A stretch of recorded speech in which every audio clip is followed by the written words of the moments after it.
جیسے کہ جامع الترمذی کے اندر ہے، حضرت فاروق اعظم فرماتے ہیں جب تم دعا کرتے ہو نا تو دعا فضا میں معلق رہتی ہے، شرف قبولیت نہیں پاتی جب تک اس کی اول و آخر درود شریف نہیں۔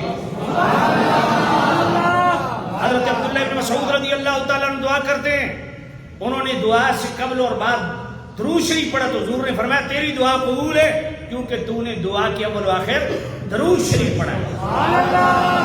قبولیت دعا کے لیے ضروری ہے، قبولیت دعا کے آداب میں سے ہے کہ جب دعا کرو مصطفیٰ پر درود پڑھو۔ درود کیا ہے؟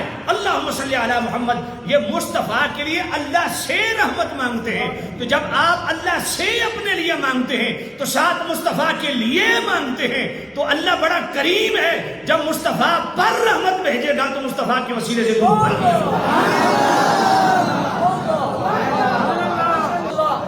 اس لیے صوفیاء کہتے ہیں نا جب تک وہ ایاک نستعین، بھائی جماعت کے ساتھ تو ایاک نعبد جمع کا صیغہ ہے، مالک ہم تیری عبادت کر رہے ہیں، لیکن جب تنہا پڑھ رہا ہے تو ایاک نعبد نہیں ہونا چاہیے، ایاک اعبد ہونا چاہیے۔ یہ نعبد تنہا بھی کہتا ہے تو نعبد کہتا ہے، کیوں؟ تو مطلب یہ ہوتا ہے اللہ میں تنہا اپنی نماز تیری بارگاہ میں نہیں پیش کر رہا، جتنے نبیوں نے تیری نماز پڑھی ہے اپنی نماز کے ساتھ ملا کے، جتنے تیرے مقرب بندوں نے نماز پڑھی ہے ان کی بھی نماز ملا کے فرمایا اللہ اتنا کریم ہے، جب تیری ٹوٹی پھوٹی نماز کے ساتھ نبیوں کی نماز آتی ہے تو اللہ جیسے ان کی قبول کر دیتا ہے تیری۔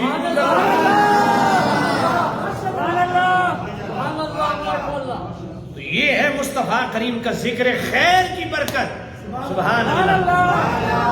آج جیسے احمق ہمارے گلے پڑے کیا اذان کے ساتھ درود و سلام کیوں پڑھتے ہو؟ میں نے کہا اذان اعلان ہے، بلاوا ہے، یہ قبول ہو جائے اس لیے اول و آخر درود و سلام پڑھتے ہیں۔